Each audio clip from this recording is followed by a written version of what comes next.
आङो दिनै बे चेनेलनि गेजेरजों नोंथांनि चेनेलनि गेजेरजों बयबो जोंनि बिटिसि बासिनिसिम रायजो राजानिसिम अननाय सिबिनाय आङो बावहरग्रोबाय। आङो दिनै कालुगाव सुबाइजार VCDCनि चेयारमेन हिसाबै आङो सायख'जाबाय आरो दिनै आंहा जे खामानि मावनो गोनां खामानि दङमोन जोंनि डेभेलपमेन्ट ब्लकनि थ्रुयै गभर्नमेन्टनि थ्रुयै जे हाबाफारिखौ खालामनानै लानो गोनां दङ बे हाबाफारिखौ आङो दिनै मोनसे गासै रायजो राजा आरो जोंनि प्राइमारि लेभेलनि मानगोनां लिडार्सफोर आरो जोंनि block level district level central level बिथांमोननि नुजाथिफैनायनि गेजेरजों आङो दिनै बे हाबाफारिखौ मावनानै लाबाय आरो बे हाबाफारिया बेनो आरो माने मेम्बार्सफोरनो एपइन्टमेन्ट लेटार राननानै होनाय आरो दिनै बे हाबाफारिखौ मावफुंनानै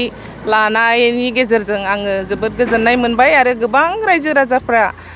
आंखौ अनसायबाय अननाय होबाय मानोना जोंनि कालुगाव सुबाइजार प्राइमारिया बियो मोनसेल' जाथि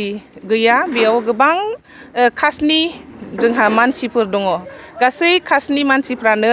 आंखौ मोननायाव बिथांमोनहा रंजानाय दं आरो सासे आइजो हिसाबै चेयारमेन मोननायखौबो बिथांमोनहा जोबोद रंजानाय दं बेनिखायनो बिथांमोना दिनै आंखौ गोबां अननाय होबाय बरायनानै लाबाय लोगोसे आंबो बिथांमोनखौ आंबो गोसो गोरबोनिफ्राय बोजबनानै लाबाय बिथांमोना आंखौ मदद खालामगोन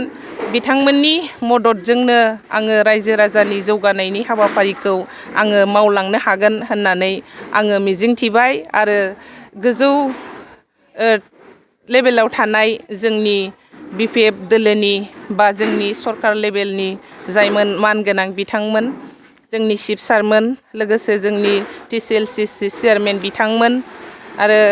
बेबायदिनो गासै जोंनि मानगोनां बिथांमोननिसिमबो आङो आसा थाबाय जेन' आङो बे जोंनि कालुगाव सुबाइजार VCDCनि सिङाव जेसेबां खामानिफोरा गोग्लैसोनानै दङ बेफोरखौ जेन' आङो बिथांमोननिसिम लांनाय रायजो राजानि जानानै सासे चेयारमेन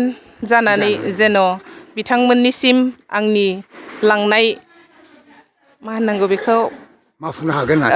लांनाय खामानिफोरखौ बिथांमोना आंनि खावलायनायखौ